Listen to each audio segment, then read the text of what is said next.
black person.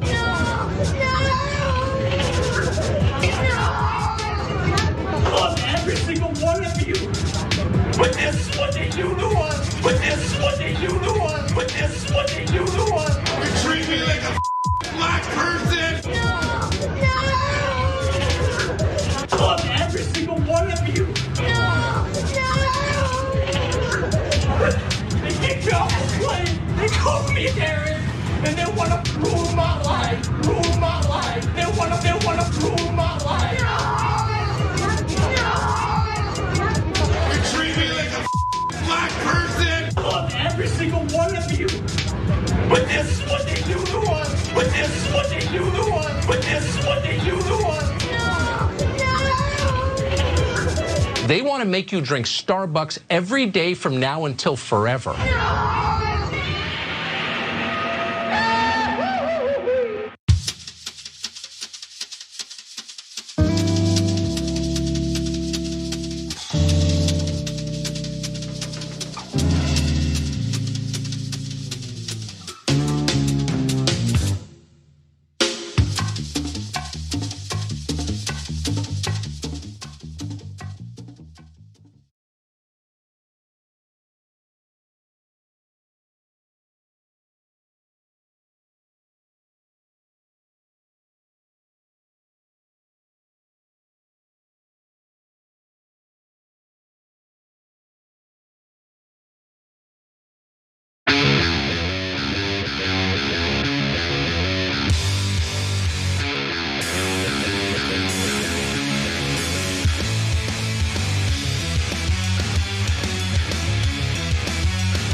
Hey everyone, welcome to TYT. I'm Anna Kasparian. Joining us today is Francesca Fiorentini, host of the Bituation Room, a podcast you guys should absolutely check out. Francesca, so good to have you today. Great to be here. Really rethinking this lame duck period, huh? Yeah. It's usually the boring period in politics, but as we've experienced, it's anything but. So of course, there's a lot to unpack on the show today. We're going to discuss, questions of the security state. What's the best path to move forward? We're learning more details into who funded what happened last week with the Capitol Hill riots. So we'll give you those details. Just a lot to get to. And obviously that's the big news story of the day, probably the big news story moving forward for at least the next several days. But I did try to include some other important news stories in the rundown today, including what Biden had to say in regard to stimulating the economy under his watch. Some promising statements there. Obviously, I'm a little bit skeptical, but it doesn't matter. We'll talk it out later. I think it's also important to discuss how the surveillance state continues chugging along even without the incident that happened in the Capitol, the riots. So there's a story regarding 24/7 surveillance in St. Louis in the form of basically planes that just fly over entire communities 24/7 and indiscriminately surveil every single person living in these communities. That's a huge problem. Aerial surveillance, we expected it to happen if we didn't fight back, and we're already seeing it happen. So we'll discuss that. And again, that's actually separate from these proposals to beef up national security with additional laws and regulations. which I don't personally think we need. We have the infrastructure necessary to hold people accountable now. Why not use that? But anyway, let's get to all of it.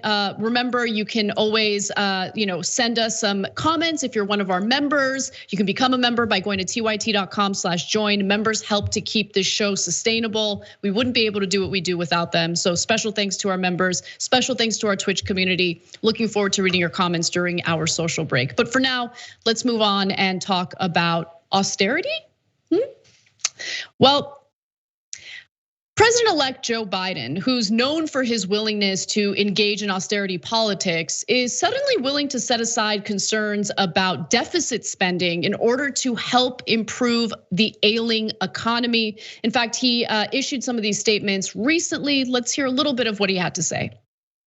We're going to be proposing an entire package, and parts of that package are of equal consequence to people. Unemployment insurance, being able to continue with rent forbearance, the whole range of issues. So that's number one. We think that they all have to be dealt with. The price tag will be high. But as I said, made scant reference to in my opening comments, the overwhelming consensus among the leading economists, left, right, and center, is that in order to keep the economy from collapsing this year and getting much, much worse, we should be investing significant amounts of money right now to grow the economy. And that's a pretty wide consensus. He also mentioned, and I think he's absolutely right about this, that the $900 billion relief package that was passed by Congress in response to coronavirus isn't enough to pull people out of the economic hardships that they're experiencing right now, which I, of course, 100% agree with. And later in his speech, he got a little more specific about where he would direct that money to. We'll get to that in just a second. But Francesca, I wanted to kind of get your thoughts on this, pick your brain, and see if you're, believing where Biden's coming from here. Do you think he's being, sincere in wanting to pass trillions of dollars in, spending to pull people out of terrible economic situations? Short answer, I sure as hell hope so. Because that was a surprising statement. And one that I think we've needed to hear from leaders around the world, right? I mean, the austerity is embraced by the left and the right. It's a consensus. I mean, it's on, neoliberals as well as far right fascists like Donald Trump are super into that. I mean, they're into spending, but only in the form of tax breaks for billionaires. So I'm absolutely heartened to hear that. And it kind of sounds like, Biden doesn't really, for all the fake platitudes that I think maybe some who were disappointed in the Obama administration received, there was a lot of hope, a lot of change, and a lot of that, and then not so much on the delivery. Biden doesn't really do platitudes that much, which is both kind of like, it can be a little bit of a snoozer, not to lean into the sleepy Biden stereotype, but it can be a little bit like, come on, you need to rally, rally people. But he also doesn't just say stuff kind of just to say it. If he's saying it, it means that there is a huge amount of pressure that his administration, that people that he's tapped, Bernie Sanders, are pushing for this. And man, what a moment, we need this. Millions have been laid off and are unemployed now because of the pandemic. The rollout of the vaccine is, I know we're gonna talk about later in California, is completely stalled. People are hurting. So I'm so glad to hear that it might be more than just the $2,000. It'll be a whole set of programs. Yeah, that's a good point because I hadn't thought of that. I mean, Joe Biden was notorious during the Democratic primaries for being kind of like vicious to anyone who questioned him during his rallies or his campaigning. If anyone had a problem with his past regarding Social Security, his effort to cut it in the past, those kinds of things. He had a pretty salty response to those rally goers and seemed to be pretty defiant and unapologetic about his record. So it is interesting to see him, say this, and there is certainly some influence by people like Senator Bernie Sanders, which, to be quite honest, I didn't think Senator Sanders would have any influence over Biden. I mean, I know that he was pushing. I know that Sanders worked really hard to convince progressives who had voted for him in the primaries to back Biden. But Sanders is really happy with the statement. He says the president-elect is exactly right, that this is not the time for austerity politics. We cannot maintain the austerity economics that have allowed the very rich to do phenomenally in this country while working people suffer. And I always highlight this statistic because it just blows my mind, and it really does help to understand the severity of this situation. 8 million Americans are experiencing poverty for the first time since last summer, which just shows you how terrible it is. And to your point, Francesca, tens of millions of Americans are still laid off during this pandemic through no fault of their own. So it's important to mention that. Now let's go to the next video though, because he gets a little more specific about how he would direct this funding. Let's watch. We're going to have to meet the emergency needs of the American people. I mean, literally, I know you know this, Ken, that people are having trouble just putting food on the table, just having to keep the payment of their car, maybe even able to turn the lights on. There's a dire, dire need to act now, purely out of what is a humanitarian need here at home.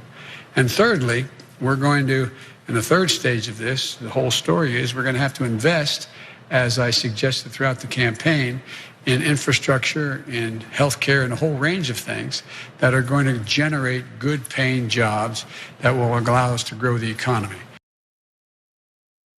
So I love that. I think that's the right move to create jobs through focusing our resources on, building our infrastructure, improving our crumbling infrastructure, also focusing on, healthcare jobs that are of course tied to the pandemic that we're experiencing right now. So it appears as though he has the right idea. And when you really take a step back and you look at the bigger picture, first off, having a even minor majority in the Senate is a big deal for Democrats. And then on the House side of things, I don't want us to underestimate the importance of what progressives were able to accomplish in getting those pay-go carve-outs, right? Yes. Those pay-go carve-outs which allow for the House to pass legislation that doesn't require them to rely on what they have in their budget now, right? Basically, pay-go prevents any type of deficit spending, but progressives succeeded in accomplishing these carve-outs for anything COVID related. And to be quite honest with you, the language for the carve-outs is so broad that it could be applied to pretty much anything that progressives want to implement. But yeah, Francesca, thoughts? No, yeah, I mean, I have two specific thoughts. I think it's great that we're not asking, how are we going to pay for it? And he's not even dabbling in that language that even Democrats often dabble in, but they're certainly suckered into it by Republicans. Which if any Republican asks, how are we gonna pay for it? I'm just gonna be like, seditionist says what? Cool, that's what I thought. Cause I don't ever wanna hear them say anything, so they can sit right on down. But I also am curious, just generally going forward, how we hold some of the money that's already been doled out in these times of crisis. How are we gonna hold that money accountable in terms of where they went and who it went to? We know that PPP loans have gone to Jared Kushner's renters in his giant and homeowners in his giant buildings in Manhattan, like who protected one job. Like these are the millionaires who got, hundreds of thousands of dollars in loans. So where's the audit? And I believe the Congressional Progressive Caucus has put forward a bill and is asking for a complete audit of the money that's already been doled out. And the second thing is, I really hope that Biden is unafraid to go after that billionaire class. I hope, because hey, the truth is we do need to rein in their money through taxes and through an equitable tax structure. So I wanna know how we're going to do that, because they're making a killing in this time. The CEOs of Walmart, on all these other grocery store companies, let alone Amazon, to say nothing of Mr. Bezos. But what is our plan for actually creating some amount of wealth simply by creating a more equitable tax structure and holding some of these corporations to account? Yep. Yeah, no, I mean, I absolutely agree with you on that. Bare minimum would be to roll back the massive tax cuts for corporations and the wealthy under the Trump administration. Trump's notorious 2017 tax cuts for the rich. That's again bare minimum. Roll that back. But there are other specifics provided by Senator Sanders that I want to share with you. NBC News reporting that Sanders said he's eyeing a bold agenda that includes $2,000 in stimulus payments, enhanced unemployment insurance. Those two things I'm 100% in favor of. Access to childcare, I'm also in favor of. Action on climate change, which by the way, as we know, could actually create jobs that people desperately need. Mitigating student loan debt, and investing very significantly in expanding healthcare, including by lowering the Medicare eligibility age from 65 to 60. Now, the 65 to 60 number is not really that impressive. I'm sure it's gonna help people out, but not nearly enough people who are suffering during this pandemic. I would argue that strategically speaking, they should focus on relief bills that are a little more simplistic. So we know that Republicans support the $2,000 direct checks to Americans. And in this case, you would need a simple majority to pass this. So you don't have to worry about Mitch McConnell refusing to bring the legislation up for a vote. Start simple with that, along with the enhanced unemployment benefits. I'm really curious to see if we're gonna see more of these Joe Manchin-like Democrats, the same type of blue dog Democrats that gave us a lot of grief during the Obama administration, his first term specifically. And they need to be, there needs to be backlash against that type of rhetoric, as there was against Senator Joe Manchin after he said that he wouldn't support $2,000 stimulus checks. He actually walked it back quite a bit because there was so much backlash. And the argument I would make to anyone who's like, oh, it's too much spending. No, what's actually a lot more costly? Living in a country where you have tens of millions of Americans who literally feel like they have nothing to lose, because that has a lot to do with the instability that we're experiencing in this country. I don't want to minimize the impact of white supremacy in this country. That's a huge problem. But a lot of the unrest that we're seeing is also fueled by people who just feel like they have nothing to lose. They don't have jobs. They don't have the real economic relief they need. So we need to take care of people, especially when they're suffering through no fault of their own. They've done everything right. They've worked hard, and now they find themselves in this situation where they're laid off and aren't getting the help they need. That's why you have so many people who are on board with like opening businesses up prematurely, not engaging in social distancing. Right. It's not just that they're fatigued from the pandemic. It's just everything that comes along with the pandemic, everything that they're forced to do without getting the relief that they need in order to do it. That's a huge problem. And so I like what I'm hearing from Biden, but my point here is progressives need to continue applying pressure, because I don't think that Biden is going to be some incredible like progressive president, but obviously he can be pushed a little bit. I mean, the fact that he's rejecting austerity politics is a good sign.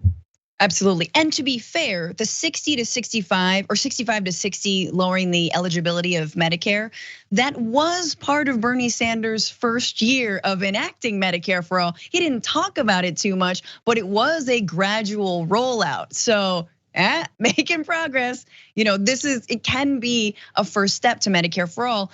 The thing I think that's really important to remember, and this is for everyone when you're arguing with your conservative, radicalized family members, is that Republicans were historically against any social program that now, if they floated trying to cut, they would be ruined for it politically. Social Security, they were so against Social Security, right? Oh, Medicare, so against Medicare, and both Medicare and Medicaid, they were against these programs. The GI Bill, all of these things that now, if they ever stood up against them, they would be hounded for it. Americans actually do believe in expanding these parts of the social welfare state for the common good, for the health of communities. I think it's on Democrats to absolutely draw a line in the sand.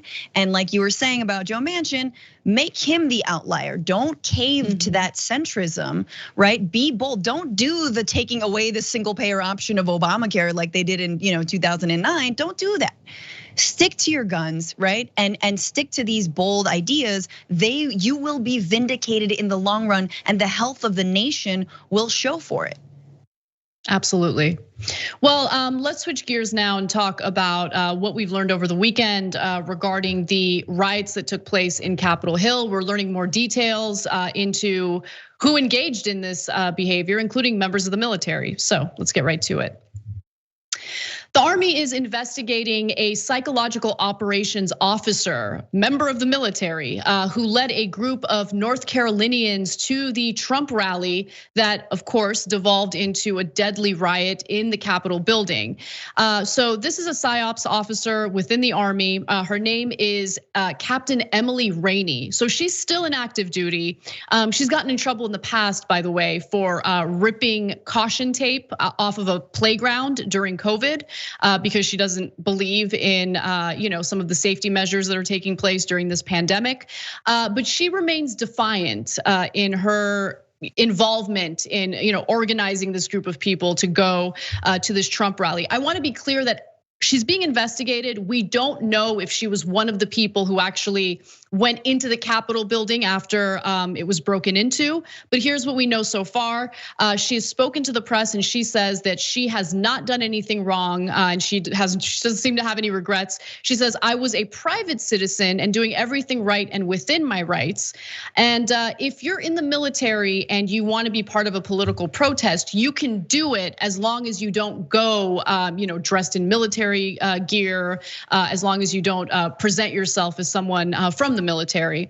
She also says that her group and most people who travel to Washington are peace-loving, law-abiding people who are doing nothing but demonstrating our First Amendment rights. Rainey said that she led 100 members of Moore County Citizens for Freedom to the Washington rally to, quote, stand against election fraud, which, by the way, has not been proven because there wasn't any election fraud. Dozens and dozens of court battles by the Trump campaign, and they failed to provide a shred of evidence of widespread voter fraud. She also said that she didn't know of anyone who entered the Capitol and that they were headed back to their buses hours before an emergency curfew took effect. The Department of Defense prohibits active duty service members from sponsoring partisan organizations. It is unclear if Rainey's participation in the group went against Department of Defense policy. So far, 90 people, as many as 90 people, there could be more, have been arrested for participating in those riots.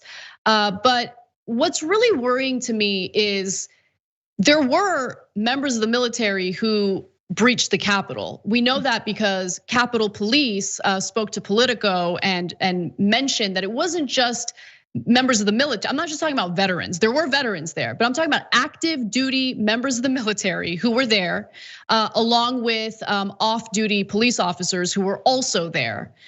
So that is, it's beyond concerning, right? Especially when you look at some of the video of, some of the Capitol Police officers who are friendly with these rioters and insurrectionists. Yeah. I'm speechless, but it makes sense, right? Like every time you look at radical movements throughout history, but also around the world, right? The line between the military and the police and what are generally called, when we're using our BBC voices and talking about the third world, are paramilitary groups that absolutely spring off of and are like low key condoned by government to basically do the stuff that like the actual military or actual police departments somehow don't get licensed to do, which is like, really? They get a lot of license. We've all seen them get way too much license. So that's hard to believe. But yeah, I think that there's no question that top to bottom review of both police departments and military, and basically saying, look, they know It's not like they don't know who the active members of like different militia organizations. Oh, this person belongs to the Oath Keepers, which is actually chock full of former military, a far right militia group. This person's connected to the Proud Boys. They know. The question is, are they turning a blind eye to it, or are they actually rooting it out? Yeah, and I mean, speaking of blind eye, it's well documented that white supremacists have infiltrated our police departments forever, right? And it continues to be a huge problem. And so, when there are these discussions about what the right move is to kind of at least mitigate these types of events from happening in the future, can we just address, what our local police departments are, what kind of people they consist of? Can we actually do decent background checks? I mean, it's amazing because you look at, and I can only speak for fire departments in California because I have some experience with this because of my partner, my husband for Brett, who thinks it's weird when I say partner. But anyway, the background checks for firefighters is insane. It's out of control. Yeah. Like you have people from the department literally showing up to your building. They interview every single one of your neighbors. They ensure that they're hiring people who have a squeaky clean record. Considering the volume of white supremacists within police departments and policing in general in this country, I would venture to say that they don't do extensive background checks to ensure that they root out people who have these types of dangerous biases against people that they're supposed to be keeping safe. Right. And of course, we know the history of police unions who consistently refuse any kind of psychological tests on them, which makes no sense because being a cop is a hard job. So you would think you'd want a psychological examination and some assistance if need be. But more broadly, I think the idea that there is a huge crossover between far right militia groups and the military tells you a lot about the American military. It tells you a lot about the mentality that is fostered in the military. It tells you a lot about what the military generally does around the world. It's like maybe we've spread way too much democracy around the world and we got none left for this country, Actually, what's probably more realistic is that spreading democracy looks a lot like what we saw on Wednesday. Violently occupying places we definitely shouldn't be. So it is a broader culture of militarism that we have to go after. But I also think that militarism ends up psychologically wounding. I mean, it's so ironic that this woman worked in PSYOPs because, look, the whole conspiracy theory around Trump winning the election is just a straight PSYOP operation, just mass delusion orchestrated at the highest levels. But the fact is that military men and women and people who serve are severely damaged, that their suicide rates far outnumber the suicide rates of of civilians and people who did not serve. So all of this Blue Lives Matter BS, can we finally put that to rest? You don't care about cops. You don't care about veterans. You don't. Talk to Bernie Sanders, the guy who's been fighting to, expand veterans benefits for decades. Oh, but he's never said law and order. He never does that, no, because he actually just cares about people. He doesn't care about aggression. Well, Captain Emily Rainey has resigned from her commission. It doesn't mean that she's no longer in the military. She's still serving in the Army, but she has stepped down from her specific role and she is being investigated. So we'll see how this investigation turns out. But it is kind of terrifying to learn about the pretty high level people who have engaged in not only this destructive ideology, but they've put action behind what they genuinely believe to be true. They genuinely think that the election was stolen from Donald Trump, which of course, no evidence of. And it does show you that people exist in these bubbles where they're only exposed to certain talking points that are devoid of any type of truth, reality, credibility.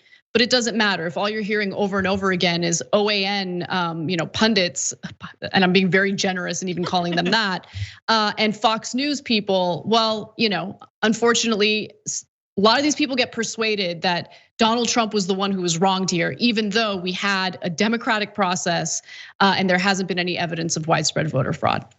We got to take a break, but when we come back, I'll give you the details on what Democrats are planning to do to hold Donald Trump accountable. And later in the show, we'll also talk about some of the surveillance taking place in the country that isn't even in response to what happened in the Capitol riots over last week. So come right back, I'll give you those details and more.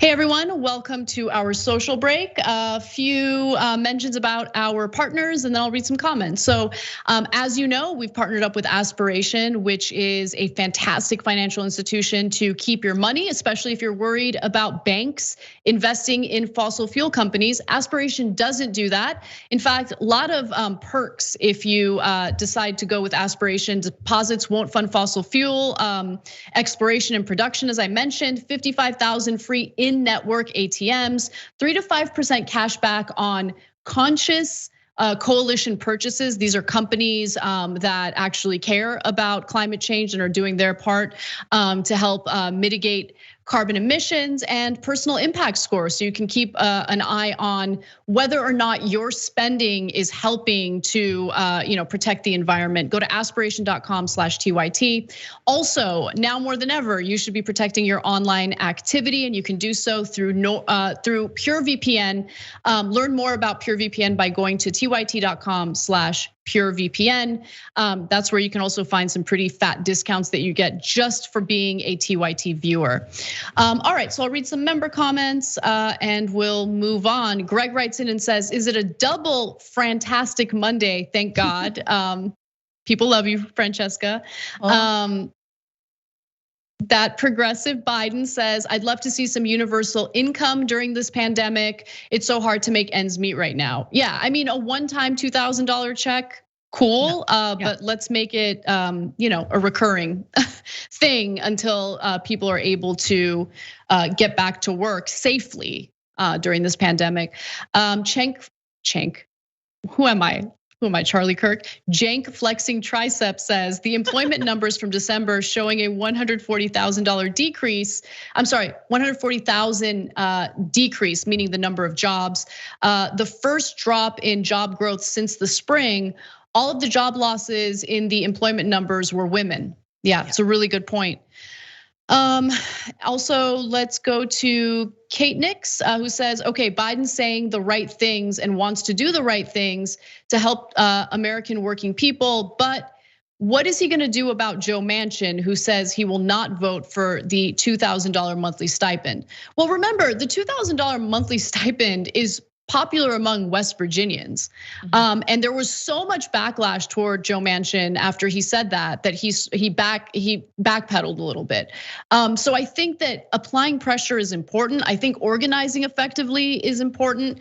And look, most people, Democrats and Republicans, agree on economic relief policies. So let's find ways to work together with people who we might not agree with politically, but also who are not insane fascists like the ones who stormed the Capitol building. Not interested in a broad coalition that includes those people. Sorry, we got to get back to the break, back to the show. Let's do it.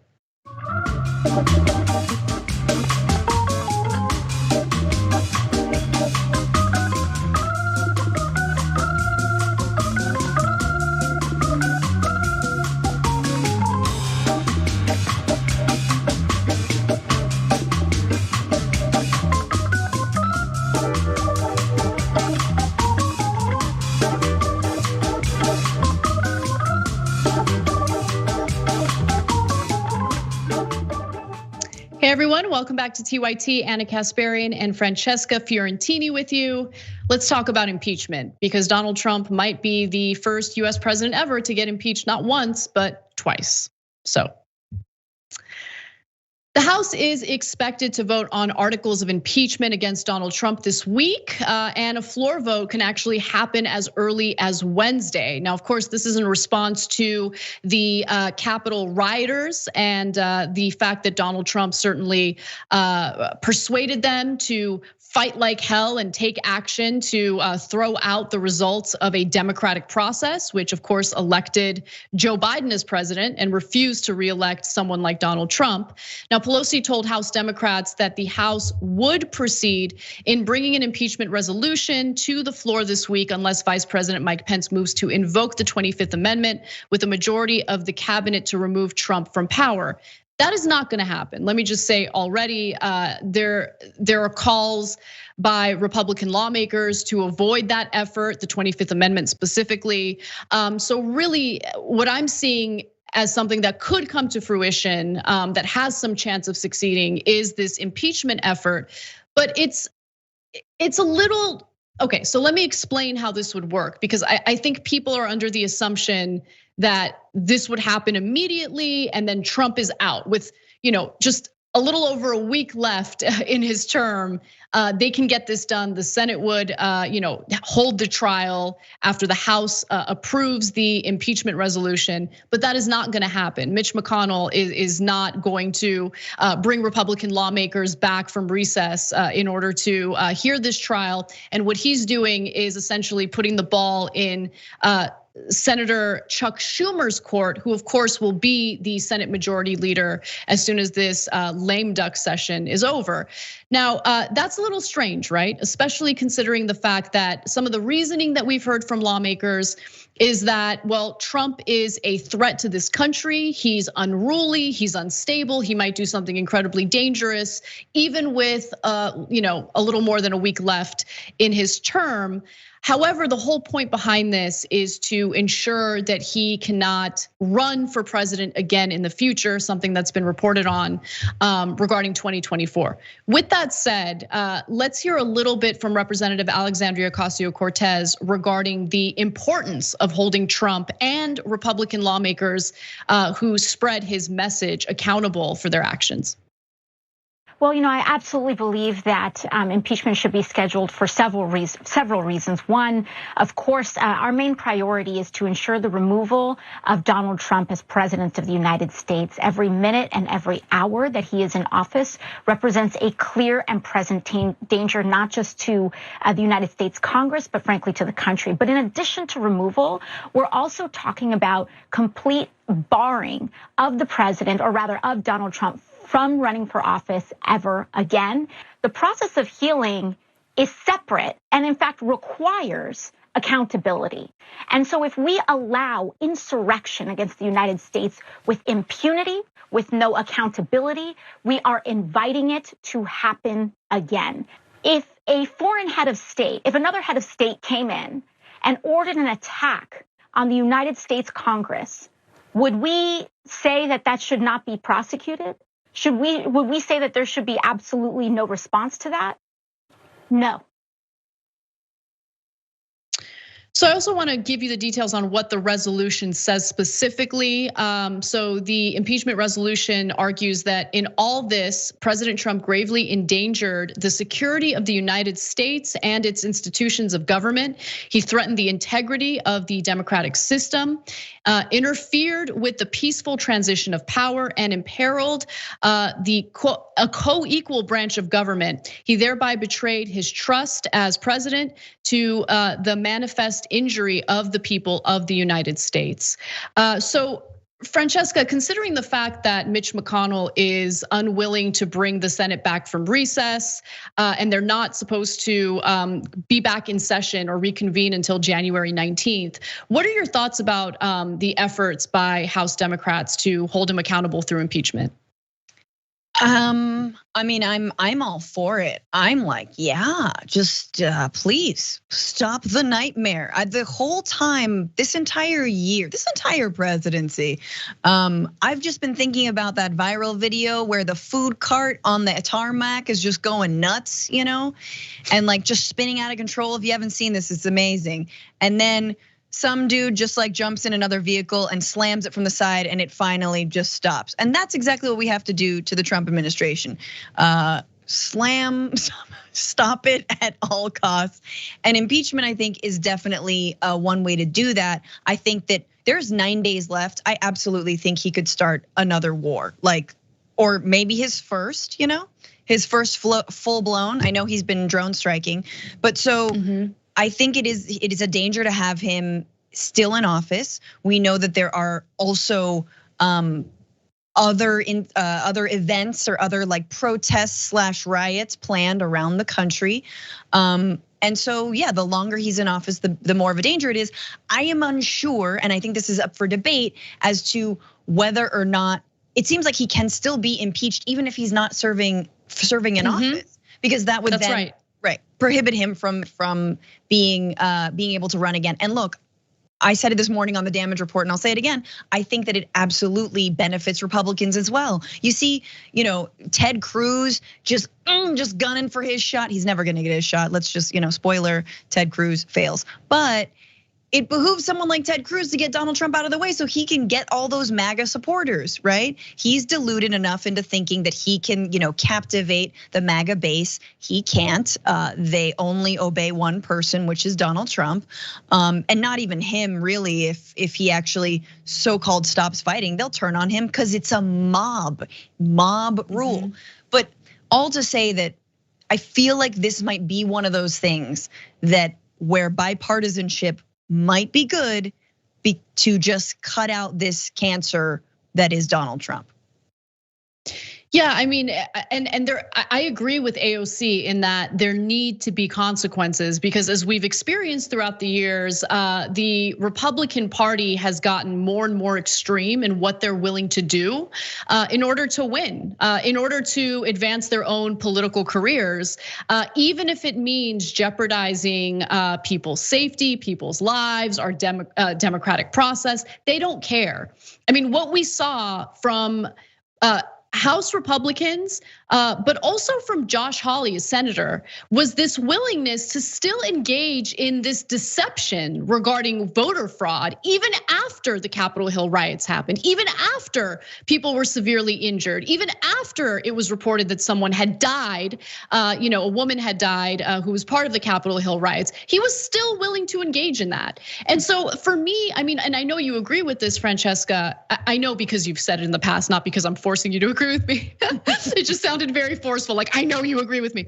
No, but I mean, it's not just about Trump. It's about Trump and members of Congress who enabled his behavior, who enabled his lies, who repeated and regurgitated his lies, not because they genuinely believed that there was an issue with election integrity, but because they wanted to advance their political career and appeal to Trump's base. People who have been brainwashed into thinking that the real victim in all of this has been a man who's been in this insane position of power, who has abandoned them on every issue they claim to care about, who has done nothing for them to improve their economic situation.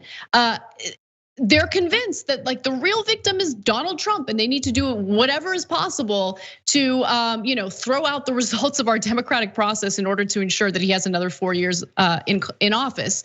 On the Senate side, though, I also want to share that there are some Republicans speaking out, calling for Trump to step down. 2 Senate Republicans, Lisa Murkowski of Alaska and Pat Toomey of Pennsylvania, have called on Trump to resign. Also, the single impeachment article points to Trump's repeated false claims that he won the election and his speech to the crowd on January 6th. I want to go to the last 2 graphics here because we keep citing the speech he gave right before the riots happened. And I think it's important to know what he said verbatim. He said Republicans are constantly fighting like a boxer with his hands tied behind his back. It's like a boxer. And we want to be so nice. We want to be so respectful to everybody, including bad people. And we're going to have to fight much harder. He also said we're going to walk down to the Capitol and we're going to cheer on our brave senators and congressmen and women. And we're probably not going to be cheering so much for some of them, because you'll never take back our country with weakness. You have to show strength and you have to be strong. And as some of these rioters are being interviewed by law enforcement, we're learning that, some of these QAnon believers genuinely thought that Donald Trump was giving them orders to do what they did. And once they had breached the Capitol, once they were in there, they were awaiting more commands from Donald Trump. That's the reason why they weren't covering their faces. They felt so emboldened, they felt so entitled to be there. They genuinely thought that they were doing something patriotic by threatening the lives of others and trying to throw out the results of the election while every single member of Congress was in that building. And what's so funny about all of this, I mean, none of it is funny, but what's crazy about the Republicans making this sharp turn, and folks like Hawley and Cruz and all of the other lawmakers who voted to try and do essentially what these rioters did, but in a bureaucratic level by not validating the Electoral College votes, is that they're participating in a system that already is completely tilted in their favor, one that they have poured endless amounts of money into ensuring that it is rigged in their favor, in the favor of Republicans, in the favor of the wealthy. The Senate is a highly undemocratic institution. The Electoral College is a highly undemocratic institution. Gerrymandering, voter suppression, and yet they still can't win. As much as they game and create the system around their own supremacy, they still can't win. So what do? They resort to conspiracy theories and outright lies. That is how pathetic this party is. And so I think that Donald Trump, and we've said this before, is absolutely the symptom. He's the outgrowth of a very sick party and of a very sick democracy more generally. It's obviously on Democrats too. And as much as I really don't give any medals to Murkowski or any Republican who's like, now very, very late in the game, calling Trump out, I do think that for the future of this country, we need to be fanning those divisions in the Republican Party, because absolutely the line in the sand has been drawn. Democrats need to make sure that every day they're asking their Republican colleagues, which side of this are you on? Are you on reality, or you are on Dark Lord had the election stolen from him? Like, what are we okay? Because then we can move on and actually, and let me just say finally, the impeachment doesn't mean we stop with Trump. Hey, Representative Cori Bush has a bill to actually force all of these Republicans who voted to overturn Electoral College results to resign. So we just beginning with Trump, but we're gonna keep going. Yeah, absolutely. We got to take a break, but when we come back, we'll discuss some of those Republican lawmakers who enabled Trump, specifically Senator Josh Hawley, because we have some behind the scenes details of what he was up to as this riot was taking place in the Capitol building. Come right back.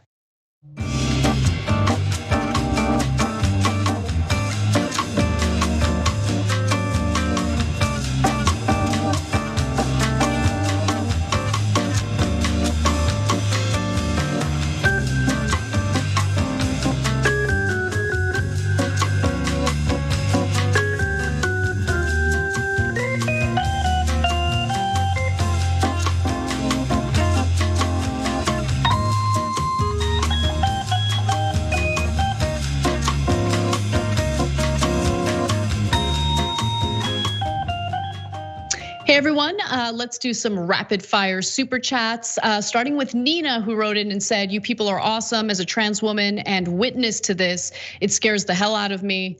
Yeah, it scares the hell out of me too. What also scares the hell out of me is seeing people who I typically agree with politically minimizing the seriousness of the situation. So I've been pretty down, I'm not gonna lie.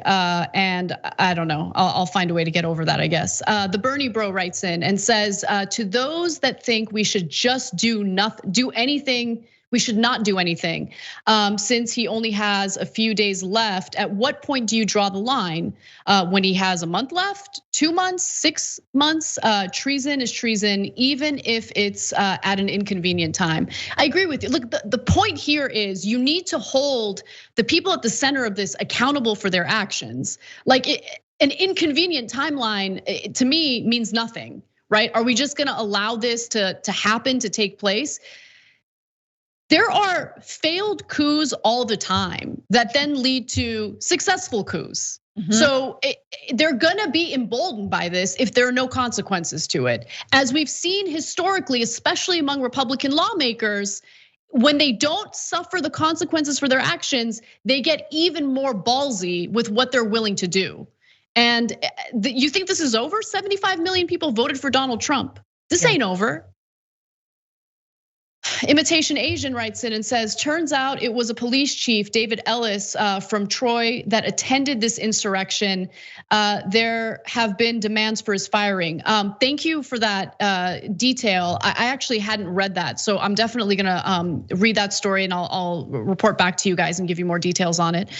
Sir R. Smoke It Right writes in and says, before I found you guys, I thought I was the only one who thought it's about the facts, not how you feel about them. You guys are a godsend. Thank you, that really means a lot. Cause I don't know, Francesca, like sometimes I feel like, are we the weird ones? Like sometimes it feels very lonely to exist in the, I guess the political ideology we exist in, like where. That's why I like you though, Anna, is that I feel like you're someone I like who. You too. But it's serious. I mean, look, you do present stories, you read, you devour so many resources so that your viewers have access to this information too. And I think that's an invaluable service, but you're also not either sugarcoating or straight omitting facts or lying to people.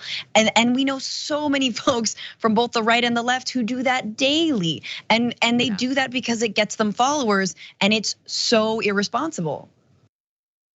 Yeah, and I hope that what we're trying to do here and getting people the facts, even if they're inconvenient for what we believe, even if they challenge our preconceived notions, I hope people can see that at the end of the day, what we care about is getting you guys the truth about the stories. You can't change the facts on the ground. You can have different opinions about it, but opinions are different from facts, and we can't change what's actually happening. We got to get back to the main show, so let's do it. Let's dunk on Josh Hawley and make sure that he pays some consequences for his actions.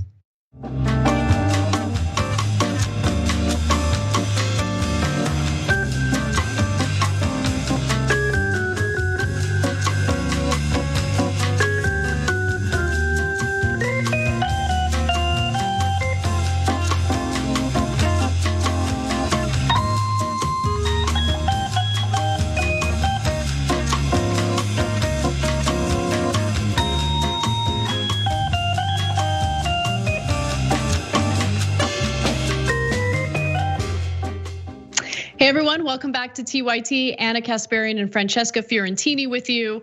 If you're watching this stream live, please like and share it. It's one of the best ways to get TYT's message out there. It's one of the best ways to help support the work that we're doing. So if you guys could share, it would be greatly appreciated. Now let's get to Josh Hawley and what was going on as senators were in a secure location as the Capitol Hill rioting was taking place. When rioters had breached the Capitol and senators were locked in a secure room for safety, Senator Josh Hawley, who enabled Donald Trump's lies about election fraud, found himself alone in a corner with Republican lawmakers furious with the fact that he had enabled Donald Trump and was the first to raise his hand in the Senate to challenge the electoral votes. Now, here's what we know based on reporting from the Wall Street Journal. One person had spoken to the press saying that it was extremely striking, said a person who was in the room on that chaotic day. For most of the time, he was in a corner of the room by himself with no one talking to him or acknowledging him. In fact, GOP leadership to persuade the 13 Republican. So the GOP was upset with him because he had persuaded, was upset with Hawley because of what he had done with election fraud and how he was enabling Donald Trump's lies. Now, while they were in that secure room, that's what this graphic is about, GOP leadership was trying to persuade Republican lawmakers, Republican senators specifically, who were planning on challenging the electoral votes once they reconvened to certify the electoral college votes. And so they succeeded in doing that, by the way. Remember, one of the other Republican senators who wanted to challenge the electoral college votes was Senator Ted Cruz. And through the Wall Street Journal, we learned that Senator Ted Cruz, who like Hawley, had planned to challenge some electoral results, huddled with him and other Senate objectors to see if they could agree on a plan. Hawley ended up being the only senator to press forward, although he didn't insist on further Senate debate. His objection to Pennsylvania's results enabled the House to debate the election results for another 2 hours. So that's part of the reason why we didn't get certification of the electoral college votes until like 3 in the morning. House members had to debate for another 2 hours as a result of Senator Josh Hawley refusing to drop this ridiculous stunt, which not only enables Donald Trump, but continues to provide fodder for Trump supporters who are convinced that the election was stolen from Donald Trump. And so this has actually led to some Republican lawmakers speaking out, I wish a little more aggressively, but at least they're speaking out and attaching their name to what they're saying. Far too often we've seen Republican lawmakers anonymously speak to the press about either Donald Trump or what Republicans have been up to and how abhorrent it is. But in this case, Senator Pat Toomey didn't hold back and decided to go on cable news to call Hawley out specifically. Let's hear what he had to say. What kind of responsibility do you hold Senators Hawley and Cruz for what happened on Wednesday? Look, I think what they're gonna have a lot of soul searching to do, and the problem is they were complicit in the big lie, this lie that Donald Trump won the election in a landslide and it was all stolen. They compounded that with this notion that somehow this could all be reversed in the final moments of the congressional proceedings. So that's going to haunt them for a very long time. I know you are you are not crazy about what you might consider overreach. Would it be overreach to kick either man out of the Senate? I think so. I think they're going to pay a very heavy price. What they did was it was technically permissible under Senate rules. Their voters will decide whether they get another term, and they're both young enough men that I'm sure they would certainly like to do that. So I think it should be left to the voters of their state to decide what their fate is. Yeah, no, I absolutely disagree with that. 100% disagree with that. We're talking about people who have been brainwashed into believing the lies that have been spread by Donald Trump with the help of people like Josh Hawley. So, let's just wait for the next election isn't good enough for me. And to argue that their part in what motivated the riots in the Capitol will haunt them is such a ridiculous thing to say. No, it won't. No, it won't. The riot happened, and after the riot, Josh Hawley decided to continue with this ridiculous stunt. Nothing haunts him. The only thing that haunts him is his own self-interest and whether or not he's doing enough to advance his own political career. But the soul searching, Anna, the soul. I guess you have to have a soul to search. That's sort of the nature of it. So it won't be that hard. Just a quick clarification. Didn't Cruz also vote against certifying some of these election results as well? Believe that that's what that senator was referring to right there. I mean, for example, the Houston Chronicle just put out, Ted Cruz's hometown, just put out an editorial statement saying that he should resign. His hometown paper wants him to resign, okay? And absolutely, you're right. There should be consequences because, yeah, these people, they've taken down all the mirrors in their homes. There's no like, oh, gee, maybe I shouldn't have. No, they are complete political hacks. They're grifters, and they see voters when they see dudes in tactical gear with fisticuffs and like flexi cuffs, like rolling into the Capitol building. Like that is the delusion, and they're along for the ride. They're happy to actually oblige. So no, they have to.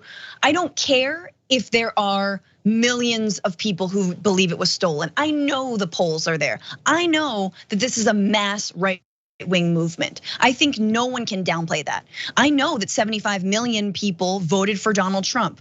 That doesn't mean that the leadership shouldn't be held accountable, all right? That doesn't mean that we don't deserve better, because people are looking to their leadership. So if Hawley hadn't voted that way, you bet that people would have been like, ooh, yeah, maybe that wasn't such a good idea. Maybe it wasn't stolen if not a single senator is saying that it was. Yeah, and to be clear, you're absolutely right about Ted Cruz in being one of the Republican senators who was willing to challenge the Electoral College votes.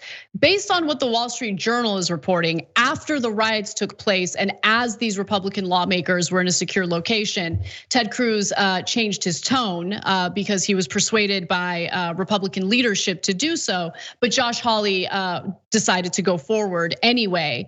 But by the way, let me be clear, Ted Cruz should not be cleared of any wrongdoing whatsoever. If he did change his mind in the final hour, that changes nothing, at least for me. He was part of a group of Republican lawmakers who knew full well that there was absolutely no evidence of widespread voter fraud, who knew that the election process went off without a hitch, and he still decided to go along with Donald Trump's lies because he saw it as advantageous for his political career. And I also want to mention Joe Biden, who also believes that Cruz and Hawley should suffer the consequences, during an election. So what? We just let it go for 2 years, really? We let it go for 2 years until there's another election. You mean the elections that the Republican Party has worked pretty hard to, destroy for many voters, to disenfranchise voters so they can't, take part in this democratic process. Anyway, Biden's take is absolutely wrong. I agree with Cori Bush. She wants every single Republican lawmaker who engaged in this lie to be booted out of Congress. I think that's the right way to do it. And do I think that's likely to happen? I'm a realistic person, and I'm also a very pessimistic person, and I don't think it's gonna happen, but that doesn't mean that it shouldn't. And to just say that this is solely a Donald Trump issue, I think is wrong. We see Republican lawmakers who have enabled the Trumpist tactics and division and hatred in this country, and they should be held accountable as well. Because if they're not held accountable, what does that mean for the future? Yeah. If the messaging to them is, you can do whatever you want and there will be no consequences for you. The only consequences you might suffer will be at the ballot box. Not buying it, not buying it. Republican voters, again, after 4 years of absolute devastation under Donald Trump, overwhelmingly supported him in the ballot box. So it's so unclear what though they want. It's like, I get that I don't get it. I get that you think that the election was stolen. I get that you're afraid of socialism, but what are you actually for? Like just a complete authoritarian militarized state with every black and brown community behind bars? Like what do you, you're doing a pretty good job of that anyway. But it's very unclear what they're for, which is why I do think that Biden is wrong on this, but that having an agenda that is a universal agenda for all people that can be like, this is my federal jobs program, wishful thinking here, that is really good because it is for something and it's not just like we're going back to normal, because normal is not gonna cut it.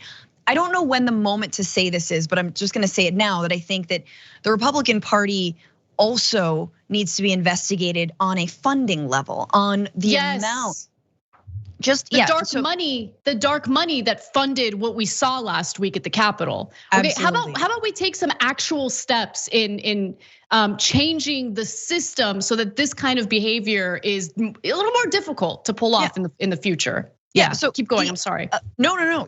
You're absolutely right. The Attorney General of Alabama, Steve Marshall, heads up something called the Rule of Law Defense Fund. That was one of the sponsoring organizations of that Save America rally, which, by the way, if anyone is saying at this point that like, no, we didn't know, it was just a rally. No, you did, because all throughout social media, there was like, well, I've got my crowbar, oh, I've got my taser. Like, the people were bringing weaponry. They knew that the end game was trying to essentially violently overturn the election results. So all of those, mind you, tax-free, tax-exempt institutions and nonprofits that are constantly funneling, like Anna said, dark money into the Republican Party from the most local level all the way up to the federal government. We gotta do something about that. That was something that Obama advisors said that they completely were blindsided by, and that is a large part of why they lost their majorities in the House and the Senate. Was it both? But like they lost their majorities. They didn't see the way that dark money was already funneling into it, and the way that dark money astroturfed the origin of everything we're seeing on, in nowadays, which is the Tea Party movement, which still exists, has gotten a little crazier than just hanging tea bags off of a colonial hat, which was nuts. But it's been weaponized now. Now those tea bags are just guns.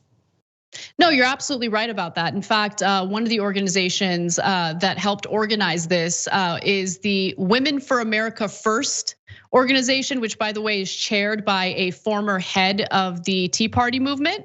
And yeah, they received all sorts of dark money in organizing the riots that took place in the Capitol. So just food for thought. I mean, if we're thinking about solutions to prevent this from happening in the future, there are ways to do it without beefing up a surveillance state that is already pretty beefed up. I think it's a problem that this was planned in plain sight on social media platforms like Parler, and that there wasn't any planning to either prevent it or keep it under control so people don't get hurt. There wasn't enough security clearly for the Capitol building. At best, and at worst, it was a deliberate attempt to actually stand down. That's right. As we know that supervisors, top officials of the Capitol Police, were saying that they didn't need the National Guard. They didn't need help. And so you left, a single Capitol Police officer to lure away hundreds of rioters by himself. Yep. Well, we got to take a break, but when we come back, we'll give you some details into who has been arrested so far, including one of the individuals, at least, who was seen with the flex cuffs. And then later in the show, we'll talk about Melania Trump's reaction to all of this, which is exactly what you'd expect from a person who says she doesn't give a crap about children in cages at the border or Christmas. Come right back.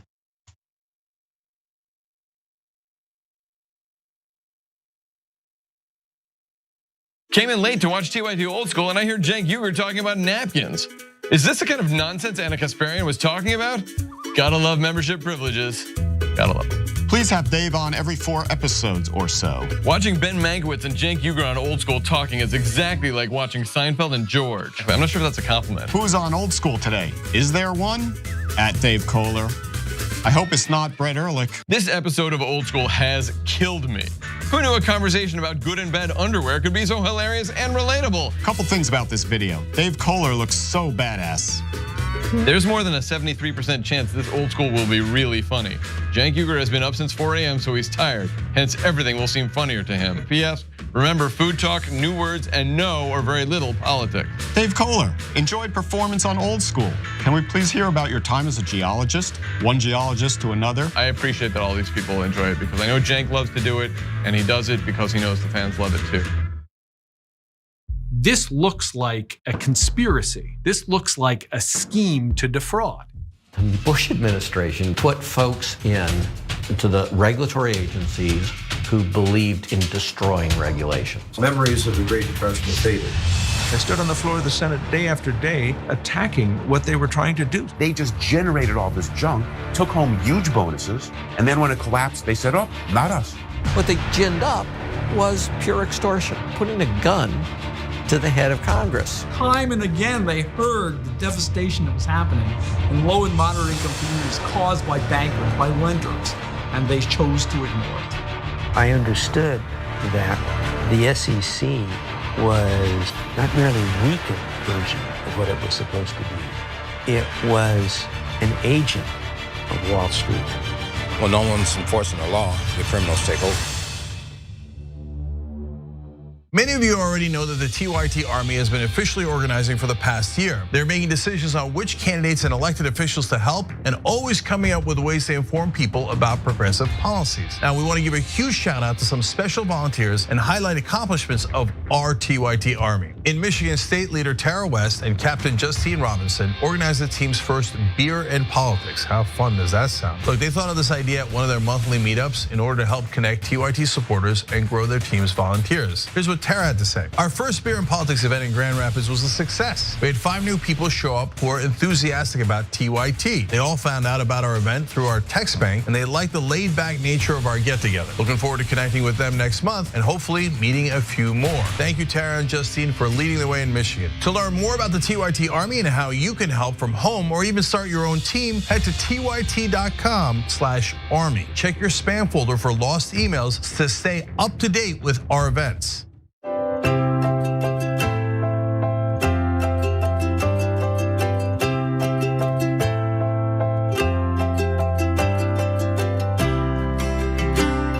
How would I look walking the dog on the White House lawn? Would that be?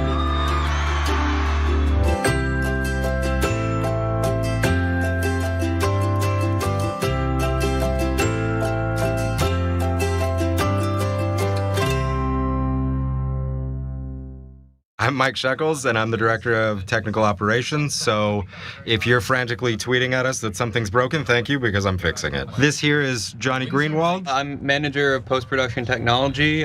Simplest terms is I deliver the content. And this is our master control room. We have many, many more destinations than ever before, and we created this room to consolidate it, to make sure that everything's going out is up to standard, so we meet all of our contractual agreements.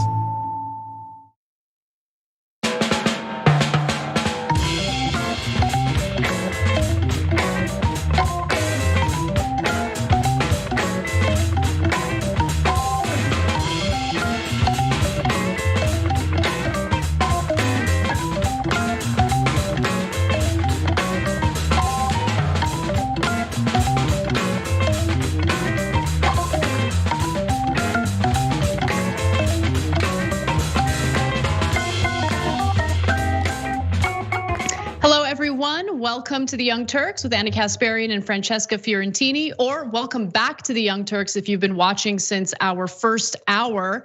Lot to get to today, lots of stories that we've produced and prepared for you all, but we do have a breaking news story that's worth interrupting our previously scheduled program, and it's a report from Ryan Grimm and Ida Chavez from The Intercept. So let me give you the details on what we're learning now. So, new details into the planning and organizing of the Capitol Hill riots indicate that there were actually Republican members of Congress who were allegedly involved in the planning. This is according to Ali Alexander, who claimed that there were House Republicans, 3 House Republicans involved in helping to organize what took place in the Capitol. Of course, these riots resulted in a total of 5 people dying. Absolutely absolutely horrendous behavior. You have rioters breaching the Capitol building. Horrific video emerged from that. And we're still learning details into what was taking place behind the scenes leading up to those riots. So I'm gonna go ahead and read from The Intercept and give you some of the details that they found. The head of the House Freedom Caucus, Republican Representative Andy Biggs, for instance, he's from Arizona, apparently helped plan the January 6th riots that culminated in storming the Capitol building. And again, that's according to Ali Alexander, who's the lead organizer of what took place. Alexander is a pro-Trump personality and was the early founder of the Stop the Steal movement. And he mentions two other lawmakers, Representatives Paul Gosar of Arizona and Mo Brooks of Alabama, who were also involved. Here's what he said. Alexander says that we're the four guys who came up with the January 6th event. On December 8th, for instance, the Arizona Republican Party boosted Alexander, asking supporters if they were willing to give their lives in the fight over the results of the presidential election. I'm sure most people in our audience already know that the allegations of widespread voter fraud have gone unproven. The Trump campaign has lost dozens of court battles because they failed to provide a shred of evidence regarding their allegations of widespread voter fraud. Now, Alexander's claim, by the way, is reinforced by a fourth video from a December 19th rally at the Arizona State Capitol, at which Alexander played a video that Biggs had supplied. And in that video, Representative Biggs mentions Brooks at his rally in the fight. Gosar spoke in person at that event as well. So when we're having discussions, when we're having conversations about not only holding Donald Trump accountable for what happened in the Capitol, but ensuring that Republican lawmakers who enabled him are held accountable.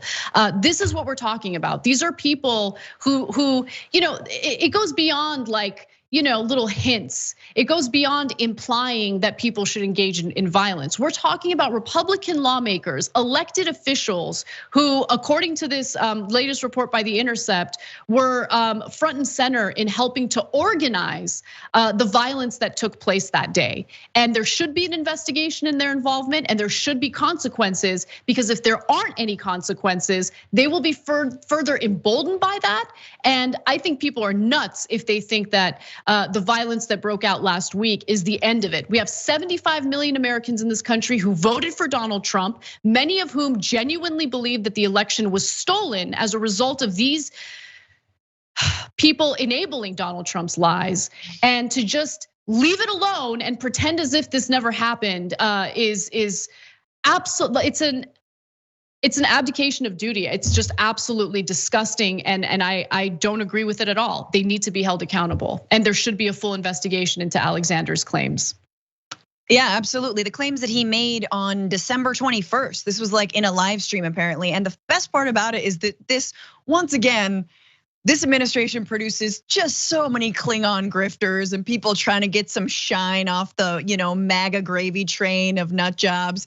And so Alexander's like, time and again, he's like, well, I'm the one who had the idea. So like, it was my idea, which is gonna be really fun if any of these representatives actually seek or see justice, to have them be like, well, it was like Ali Alexander's idea. So I don't even know why you're asking me about it. Like, it's just like, oh, really? Did an online like MAGA personality convince you that storming the Capitol and setting everyone up for a riot was a good idea? Look, the first thing I want out of these representatives is for them to go live right now, record a video of themselves saying, no, there was no electoral fraud. No, Donald Trump did not win. Joe Biden won. I don't know why I said that. I don't know, use the Twinkie defense, something, but like, seriously, they need to, step one, correct the misinformation, and step two, let's see if they can keep their jobs. But like, look, Anna, we've been talking since Wednesday, right? That what was happening on the inside of the Capitol and on the outside of the Capitol were ultimately mirror, two different sides of the same exact undemocratic coin. One incredibly violent, the other one, just a ridiculous process to overturn a democratic election. And we knew that there were connections. We knew, okay, there's something fishy going on. What is the involvement with the higher ups in the Capitol Police Department? What's going on here? Everyone was asking questions. There's gotta be links. Well, look, there are links. There they are. They were just openly and straight up planning with these rioters.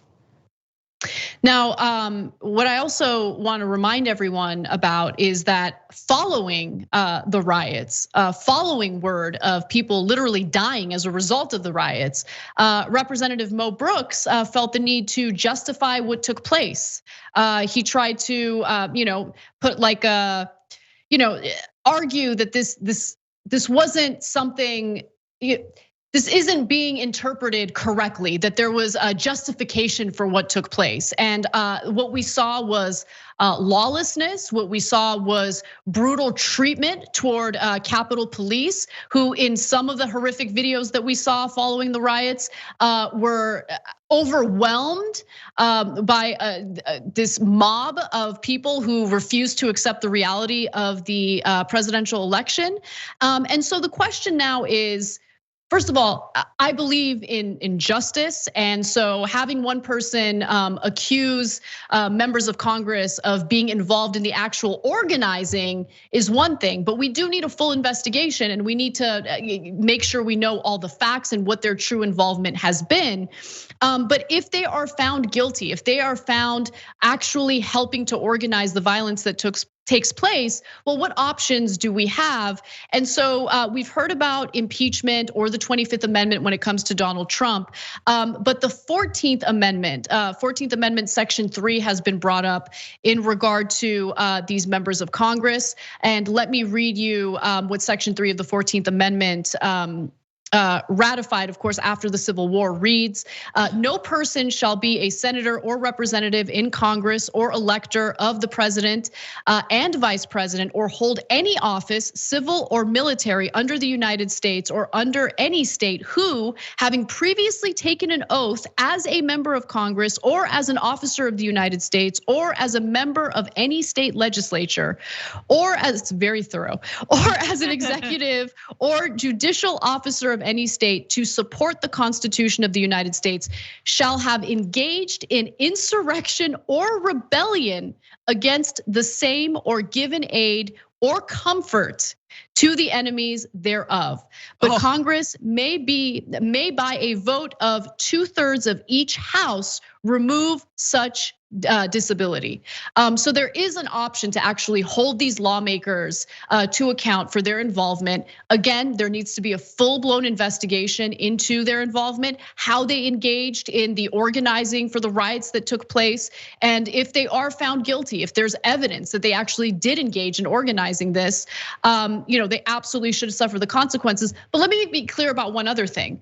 We heard the rhetoric coming from Gosar. We heard the rhetoric coming from Republican lawmakers who knew full well that there was not widespread voter fraud, but they decided to enable Trump anyway.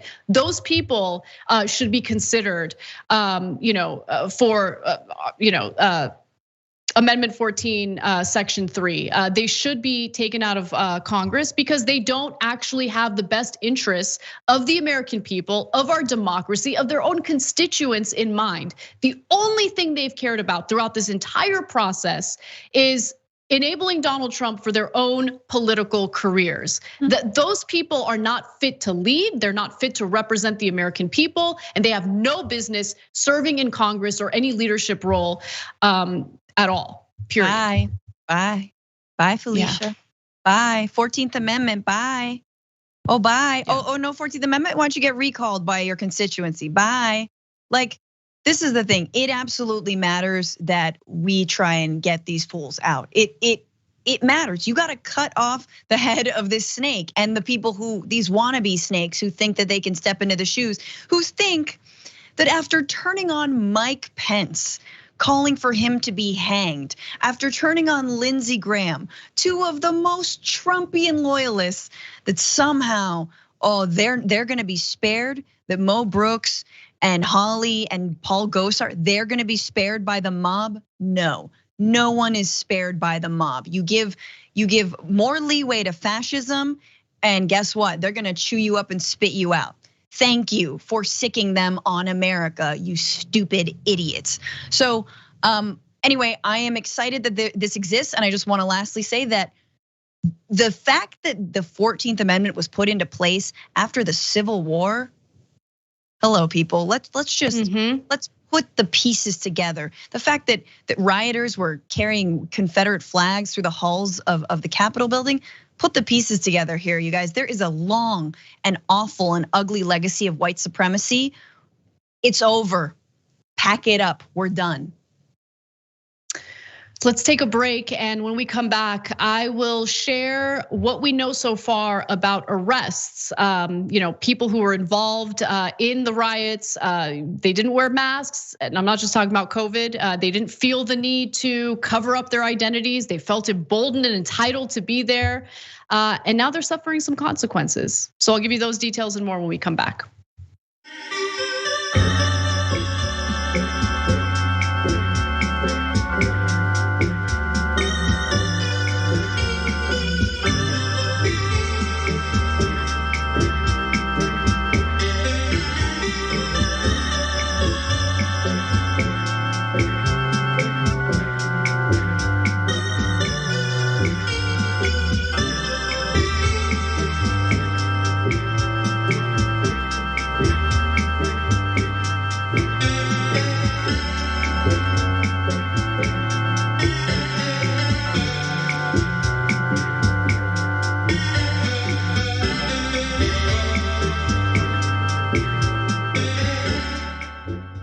Hey everyone, welcome to our social break.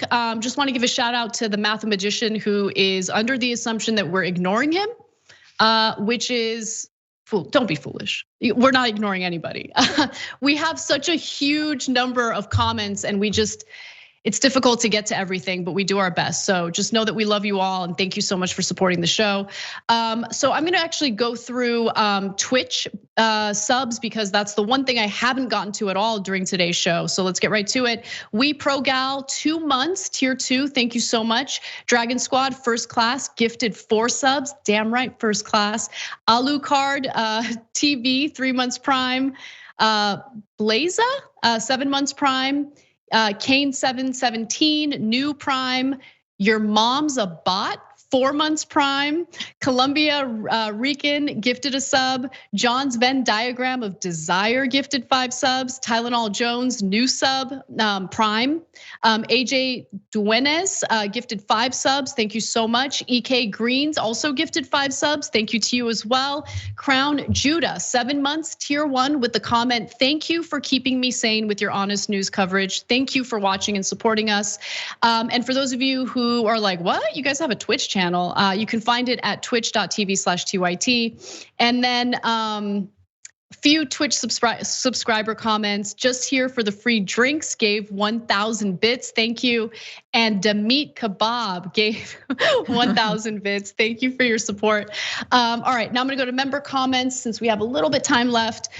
Spicy Flanders says, austerity politics is the mantra of corporate Democrats and the corporate hack. Stephanie Rule, glad that the Biden administration is speaking against his this failed policy and willing to help working families. Progressives need to translate this speech into action. But remember guys, like we need to also flex our muscle as progressives and apply pressure. Don't expect politicians to just do the right thing. They respond to public pressure. And I really do think that Bernie Sanders has had a good influence on Biden, but progressives demanding more has also had some influence on Biden, and that's important to keep in mind. Rainbow Bright says, here in Nashville, the FBI just raided many TN GOP officials' homes and offices. Wow. Wow, they're looking into their funding and other illegal activities. I like it. I like it. They love crime so much. This party just loves them crimes. So many crime. But yay, wow, love to see that. It's amazing. Rainbow Bright, real quick. No, I'm sorry, Gabby Marita, I'm scheduled to have labor induced on Thursday to give birth to my second daughter. Congratulations, don't be terrified, you're gonna do great. Our society is both figuratively and literally on fire. I know, but we need more people like you to have babies. So thank you for sharing that personal information with us. I love it. Love you guys. Let's get right back to the show.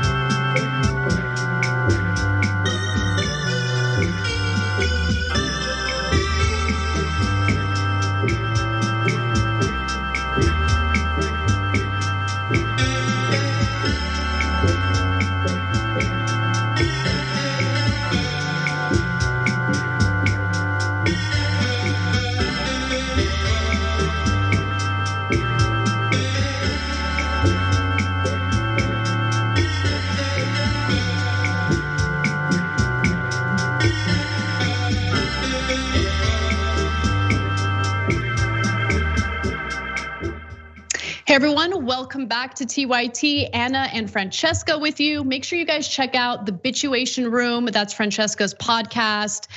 She has a lot of fantastic guests on there, including myself. I was on there once, not a big deal. But it's a great podcast. You guys will love it. So make sure you subscribe and check it out. Thanks, Anna. All right. Of course, my pleasure. I love your show. It's not easy to find well-intentioned and, more importantly, authentic people in the news world. So whenever I do find those people, I love to promote their work because we need to support them. We need to give positive reinforcement to honest people in this space. So thank you for doing the show. Okay, I'm gonna cry a little bit over here. Okay. Well, let's save your tears because there's a lot of I wouldn't say happy news, but there are some positive developments regarding arrests for these rioters who breached the Capitol building. So let's talk about that. Dozens of rioters who broke into the Capitol building and vandalized it, caused all sorts of chaos, and threatened the lives of members of Congress are now being arrested. And there's one person in particular that I'm overjoyed about getting arrested because he was seen with flexi cuffs on the House floor. He's been identified. His name is Larry Rendell Brock Jr., and he's a retired lieutenant colonel and combat veteran, which is pretty terrifying.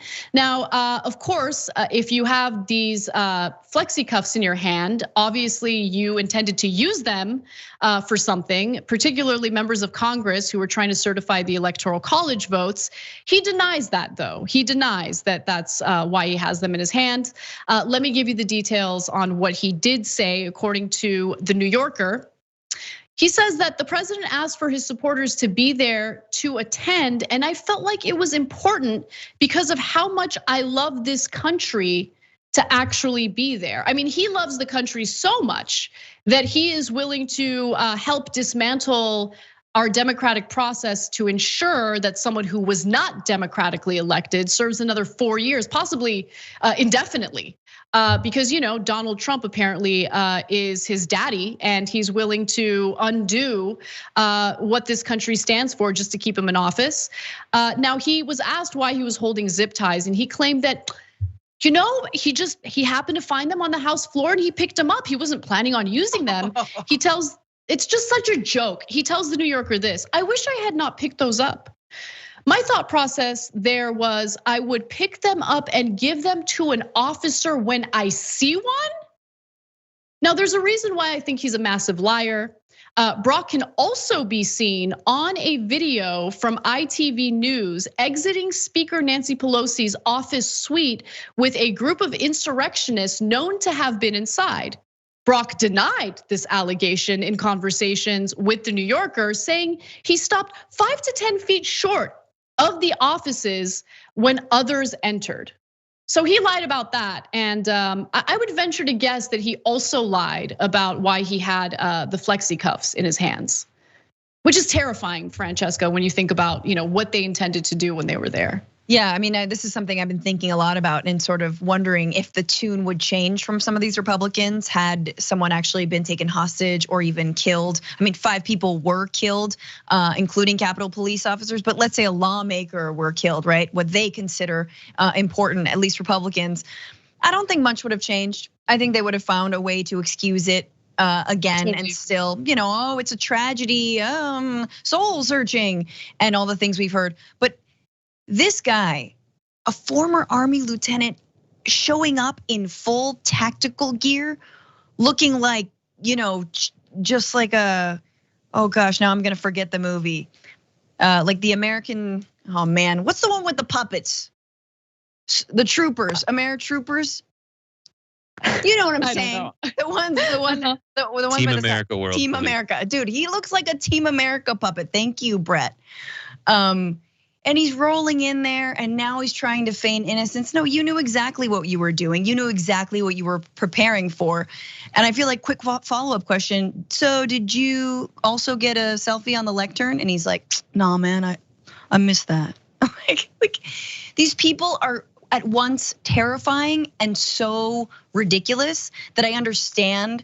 Anna, you've been talking about sort of how could anyone not take this seriously? I understand because the packaging is so stupid, because these guys are playing, like wannabe, Fallujah or wherever they think they are, that they're not and should never have been in the first place. But like, it is quite serious. And the fact that they represent so many more people who maybe weren't able to fly out or who were crowdfunding the money for it. Yeah, we've got a bunch of right-wing goofballs on our hands and they're armed. I wish they were just goofballs, but they're incredibly dangerous people. You're right, they're armed. One thing that I don't want us to miss is how Lauren Boebert, who's a far right extremist who just got elected into Congress. She's from Colorado. She was sharing details about where members of Congress, specifically where Nancy Pelosi was, as these rioters were in the building,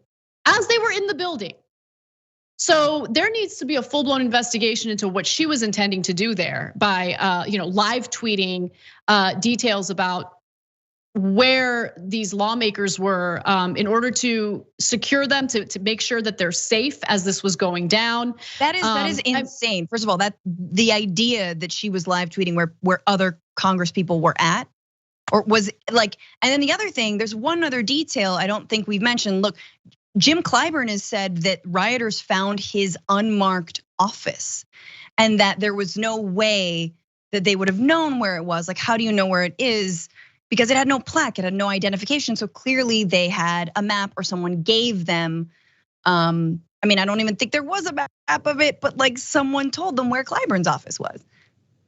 So you're right, they're not goofballs. They have huge backing. We just talked about the current lawmakers who are assisting them. Yeah, exactly. 14th Amendment. So let me give you some more details about other arrests that took place. I'm sure many of you remember the horned individual who was pictured in many images. There he is. So if you're wondering whether that guy got arrested, he did. His name is Jacob Chansley, also known as Jake Angeli. He's from Arizona and he's been arrested. He actually turned himself into the FBI. Others who were arrested include Adam Johnson of Florida, Derek Evans of West Virginia. And remember, these were people who felt emboldened enough to engage in this criminality with their faces like in full view. Like they did not think that they would suffer any consequences for what they engaged in. So identifying them is incredibly easy. In regard to the guy with the flexi cuffs, he had a patch on his jacket or something that revealed who he was. So he was identified using facial recognition technology and by evaluating the patches he was wearing. One of the patches he was wearing was the 706th Fighter Squadron patch. And so piecing together these details made it easy for investigators to figure out who these people are. And yeah, they're now going to hopefully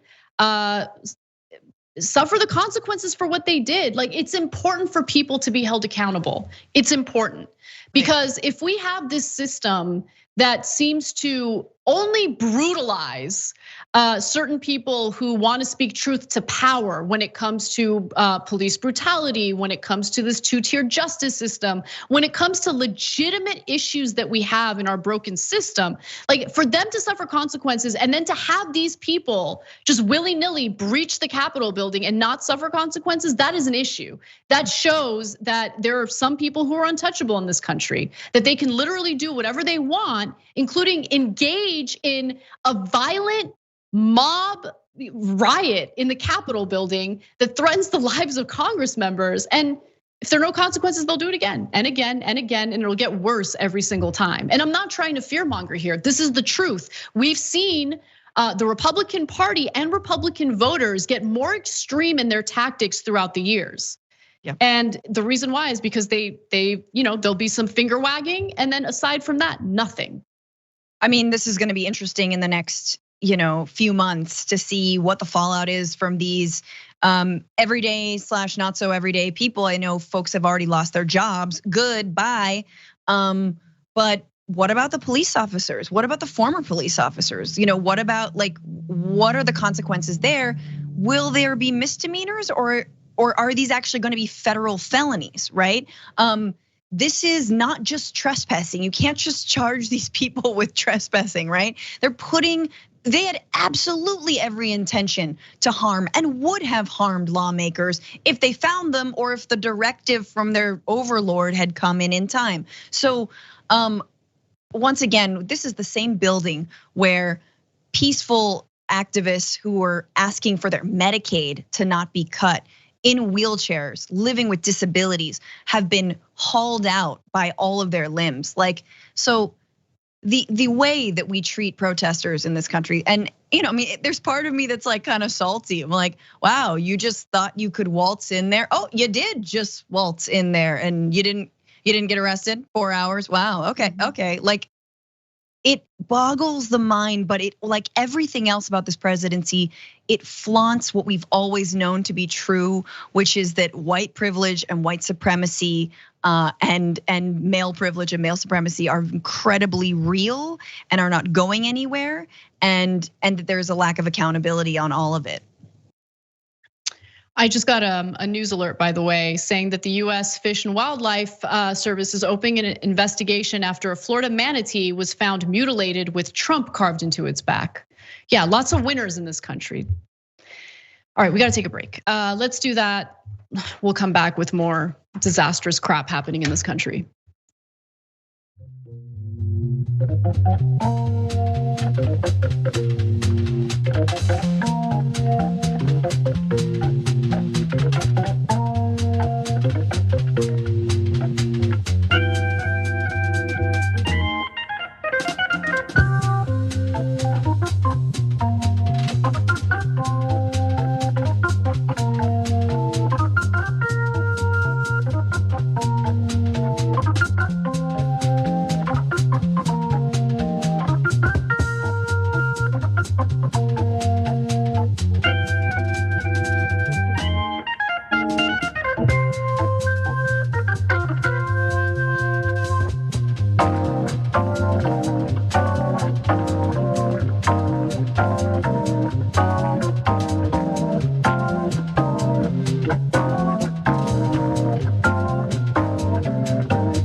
Anna's Margarita Salt in our members section reminds me of something I actually have been wanting to mention on the show. There's just so much going on. It's hard to get to every facet of the story, but the FBI has sent a warning of organized right-wing protests against all 50 state capitals on the 16th. We should be aware and keep our guard up. Sadly, this isn't over. Yeah, you're right. Even with people getting arrested, even with all of the horrific videos that we've been seeing from the riots that took place in the Capitol, you still have Trump supporters who are threatening to engage in these protests, look, if they're just protests, like people have a constitutional right to protest. Even if I disagree with them wholeheartedly, if it is a peaceful gathering, then sure, you guys are wrong, but sure. That's very different from what we saw in the Capitol last week. So I wanna be clear about that. Daniel says, don't feel alone, Anna. We're with you and we love you. Thanks for what you do. Thank you so much for supporting us, guys. It really does mean a lot. And I'm really appreciating, even though I can't get to all of them, I'm appreciating everyone's input on what's happening. Eclectic Miscellanea says, Trump has lowered the bar so far for what is acceptable for a president, partly because of the Democrats' first botched impeachment case. We can't let it drop so low that a president can incite a coup without being held accountable by Congress. Yeah, look, the problem with the impeachment investigation was that it was narrow in scope. But even if they had found evidence of financial crimes, which is something that Cenk and I really wanted them to investigate, he'd still be exonerated in the Senate. So I hear what you're saying about Democrats, and we're super hard on Democrats on this show. But we also need to hold Republicans who have enabled Donald Trump accountable. Because at the end of the day, regardless of what he was impeached on, he would have been exonerated in the Senate. Oh yeah. Because these are low-life, horrible people. Meg says, maybe the flex cuffs were already on the floor of Congress, and when he was just cleaning up after, oh my God, was that the real excuse? He's lying. He's lying. We know what he was there for.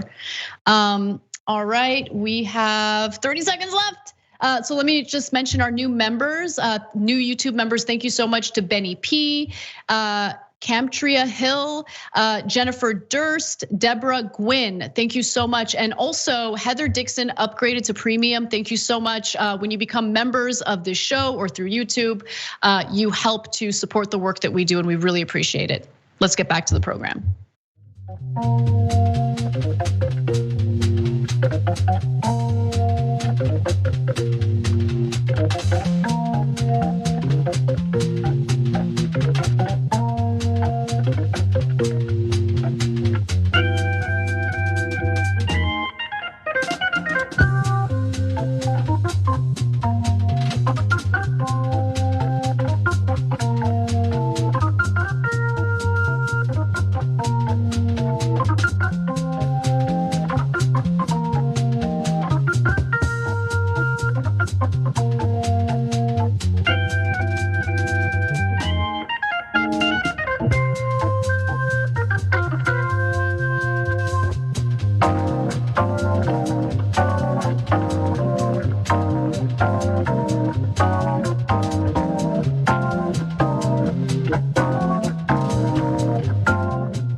Welcome back to TYT. Anna and Francesca with you. We have limited time. I want to get to as many stories as possible. So let's do it. Let's talk about Melania's reaction to what took place.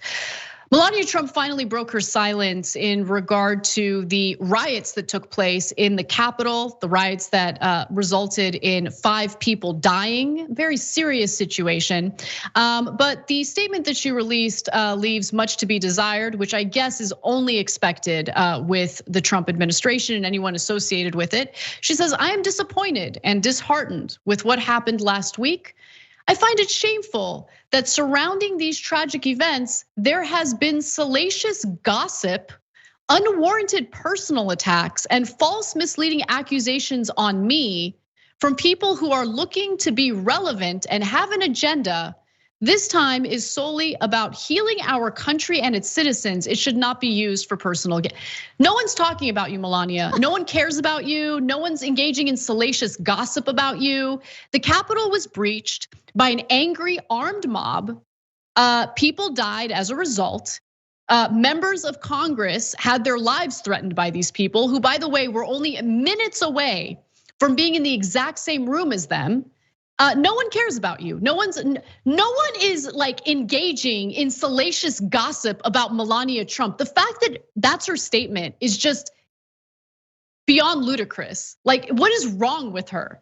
I would have preferred if she didn't release a statement at all, but it actually gets worse. Before I get to those details, Francesca, I don't know, maybe I'm being too harsh. Maybe that was actually a kind-hearted, concerned statement from the First Lady. I mean, I don't know, because have you ever tried to decorate for Christmas in the White House? It's very difficult. I mean, it's incredibly hard. I know that it's hard to overturn an election illegally and to mob, but I have been mobbed. My life is a mob. Like, okay, I just love the idea of Melania like outside, like be best, like handing out buttons, like here, be best, before like the rioters go and try and put lawmakers in flexi. Be best, like oh my God, lady, no one's gonna buy your reality show after this, okay? No, okay, maybe Spike TV. Does that still exist? I'm glad it doesn't. I'm full of very relevant movie references and television references today. No, Melania, poor thing. I don't know. Was the Rose Bush better? Is anything better after Melania? Anything? No. Nothing is better after the Trump administration. Things have only devolved, unfortunately. Look, to be fair, in her statement, she also shared her condolences for the people who died during these riots, and she named them by name. And she did follow that with, I absolutely condemn the violence that has occurred on our nation's capital. Violence is never acceptable. However, as the riot was taking place, there was pressure for Melania Trump to get Donald Trump to do something, right? But she was very busy, Francesca, very, very busy. She was engaged in a photo shoot so she can have pictures of her decorating skills for a coffee table book that she's working on.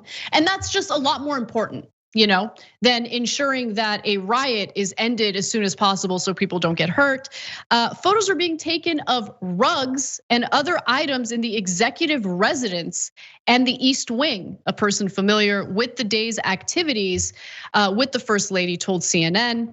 And by the way, I should also note that she just was disinterested in doing something about this. Like, just who cares? Give me a break. Who cares? As she said about children who were locked in cages in the border. Her disinterest in addressing the country was indicative of being checked out, said another White House source, who added, quote, she just isn't in a place mentally or emotionally anymore where she wants to get involved, as if she's ever been involved in any type of fruitful way, really. And I also it is. Go ahead, Anna. Continue. No. The final thing I wanted to mention was just that she got a lot of heat during the Republican National Convention in 2016 because it looked like, it seemed as though she had lifted portions of Michelle Obama's speech and repurposed it for her own speech. Well, Kate Bennett reports that it appears that Melania Trump has also copied parts of her statement from herself. So she's just kind of like recycling stuff that she said in the past. Significant similarities between the statement today and the RNC speech from August. And then if you look at this image, it'll show you the highlighted the highlighted section that seems to be repurposed from today, and then the RNC speech. The common thread in all of these challenging situations in America's unwavering resolve to help one another. So exact same line from August used to respond to what happened in the Capitol last week. Go ahead, Francesca. I mean, that's perfectly on brand for robot stand-in, cold calculating trophy wife.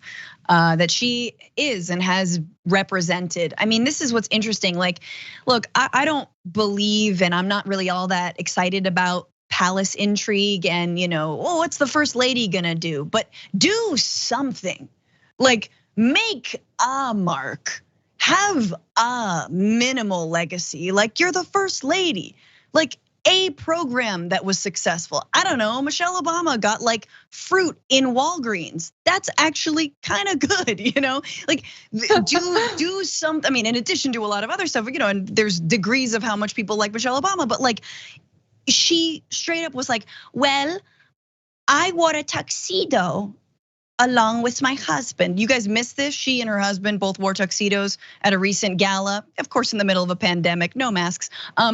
But like, that's the extent, is like, she was a fashion icon. But she wasn't. And it's all a little bit like the Nazis had fashion icons as well. There was a whole like genre, of women in different looks. And I feel like that's what we saw with Melania's FLOTUS time. But we'll see. I didn't know that it was possible to be, I mean, I guess you have to be cold and calculating to be married to Donald Trump, but wow. I just can't imagine being in a position to, maybe have some influence on Trump, maybe have some influence to do the right thing and prevent people from getting hurt. And no, her coffee table book, the photo shoot for her coffee table book, pictures of rugs seem to be more important than doing what she could do, right? I mean, who knows if she would have any real impact, but it doesn't matter. She had no interest in trying to have an influence over that situation to prevent people from getting hurt. Didn't care. Who cares? Give me a break. That is the line that I'll never forget from Melania Trump, because not only did she apply that to children at the border, that's just the kind of mentality that she's had throughout this administration. And I guess, I don't know, for people like us, we often think about what we would do to help people if we had the ability to do it. And she finds herself in this position through no hard work, through no merit.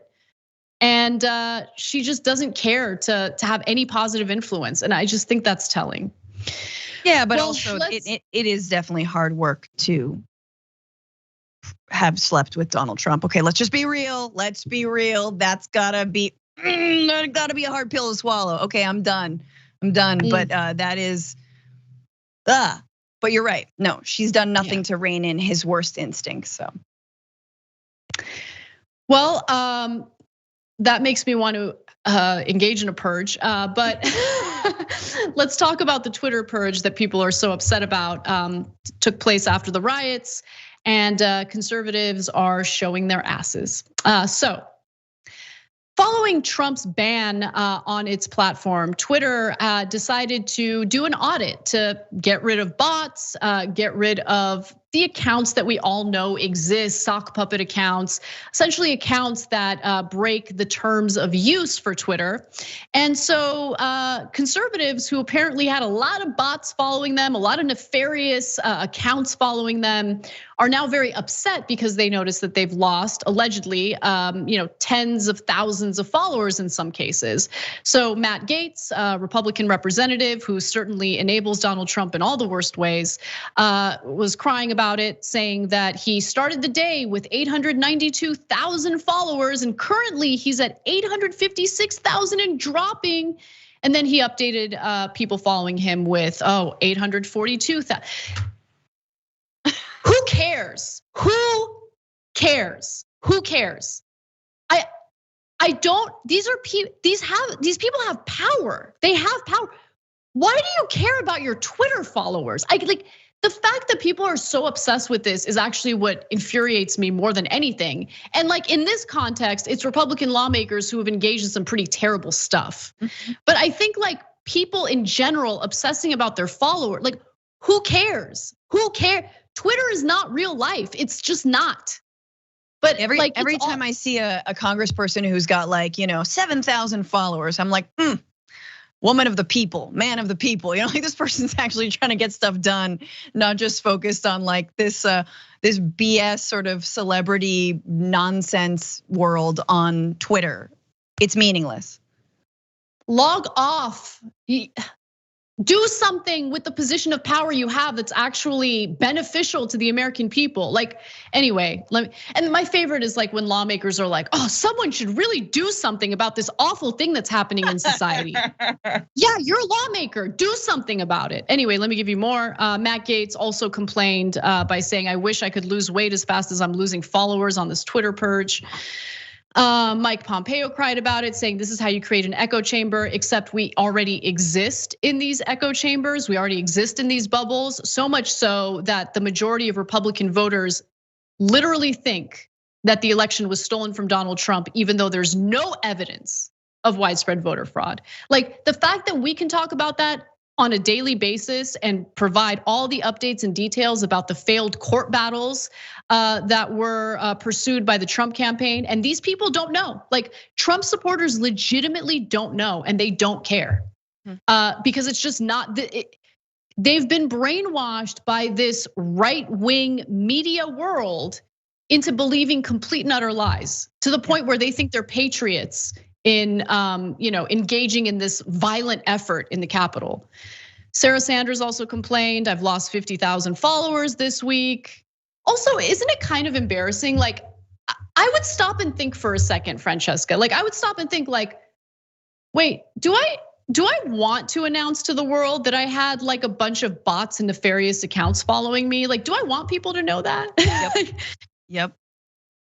The brave men and bots, I mean women, who believe that this election was stolen, Have I said that again? Oh God, it's my shadow account. It's my puppet accounts. Like, yes, stop telling on yourself, Nazis. I'm referring to everyone as Nazis today from now on. No, but stop telling on yourselves, you guys. And also, Anna's right. Like, you have actual power.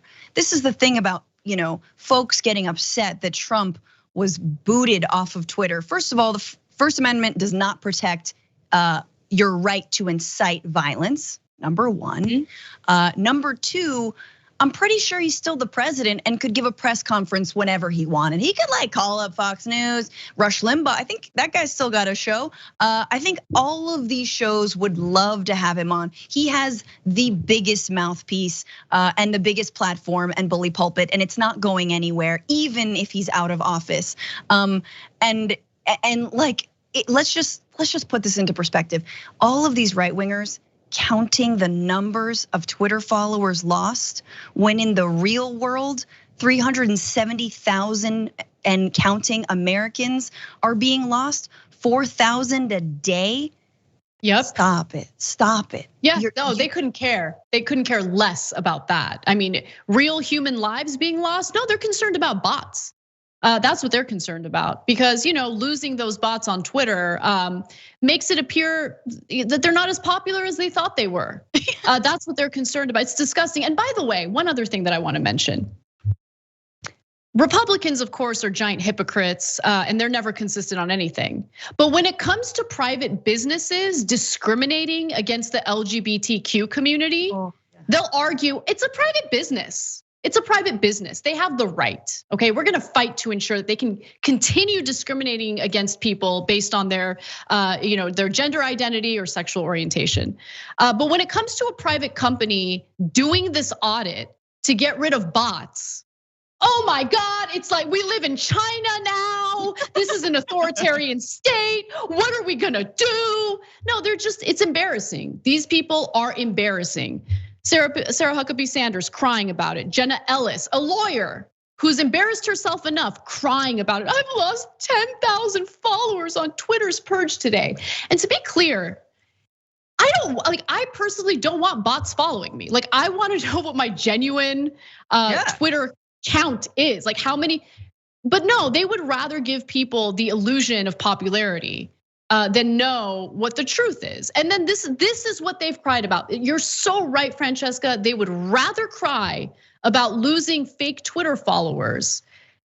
They've done it more than sharing any compassion, any concern about the hundreds of thousands of Americans who have died during this pandemic. And I mean, I don't even know how many more are gonna die during this pandemic. But what I do know for a fact is that the Republican Party under Trump's leadership could not care less about those people or their families. No. They're too concerned about their image and giving people this illusion of popularity. Garbage. I just want to add in terms that they can understand it when it comes to this Twitter purge. Let's just put it in a language they get, which is that Jack just didn't want to bake you a cake. It's like on religious grounds. It's like a religious thing. So just, you get that, right? Bye. Plain as a vanilla. Yep, absolutely right. All right, post game is next. TYT.com/join to become a member, and we'll see you there.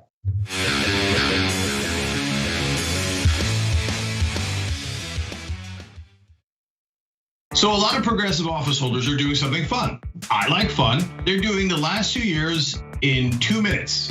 Okay, we're gonna try it here. First, I wanna let you guys know about the years before that. Hey, remember we started the Just Democrats here on the Young Turks. It was officially launched on our air, basically by you guys. And then we featured AOC, we featured Cori Bush, and Ro Khanna became the first ever Just Democrat incumbent, all on the Young Turks. Now, the last 2 years have been a spectacular follow-up